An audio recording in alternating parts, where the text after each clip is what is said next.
Police video call ಮಾಡಿ ನೀವು digital arrest ಅಂದ್ರ ಅದು ಭಾರತದ ಕಾನೂನಿನಲ್ಲಿ ಇಲ್ಲವೇ ಇಲ್ಲ. ಯಾರಾದರೂ CBI, ಪೊಲೀಸ್, ED ಅಂತ ಹೇಳಿ ನಿಮ್ಮ ಆಧಾರ್ ಕಾರ್ಡ್ ಡ್ರಗ್ಸ್ ಕೇಸ್ಗೆ ಲಿಂಕ್ ಆಗಿದೆ, ಈ ಕಾಲ್ ಕಟ್ ಮಾಡಿದರೆ ಅರೆಸ್ಟ್ ಮಾಡ್ತೀವಿ ಅಂತ ಹೇಳಿದರೆ 100% ಅದು ನಕಲಿ ಕರೆ ಆಗಿದೆ.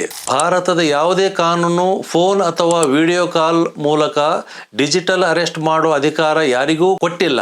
ಅವರು ನಿಮ್ಮನ್ನು ಭಯಪಡಿಸಿ ಹಣ ಟ್ರಾನ್ಸ್ಫರ್ ಮಾಡಿಸೋದು, OTP ಕೇಳೋದು ಅಥವಾ ಫ್ಯಾಮಿಲಿಗೆ ಹೇಳಬೇಡಿ ಅನ್ನೋದು ಇವೆಲ್ಲ ಸ್ಕ್ಯಾಮ್ ಟೆಕ್ನಿಕ್ಸ್. ಹೀಗೆ ಆದರೆ ನೀವು ಮಾಡಬೇಕಾಗಿರುವುದು ಇಷ್ಟೇ: ಕಾಲ್ ತಕ್ಷಣ ಕಟ್ ಮಾಡಿ, ಯಾವುದೇ ಹಣ ಟ್ರಾನ್ಸ್ಫರ್ ಮಾಡಬೇಡಿ, 1930ಗೆ ಕಾಲ್ ಮಾಡಿ, cybercrime.gov.in ನಲ್ಲಿ ಕಂಪ್ಲೇಂಟ್ ಫೈಲ್ ಮಾಡಿ.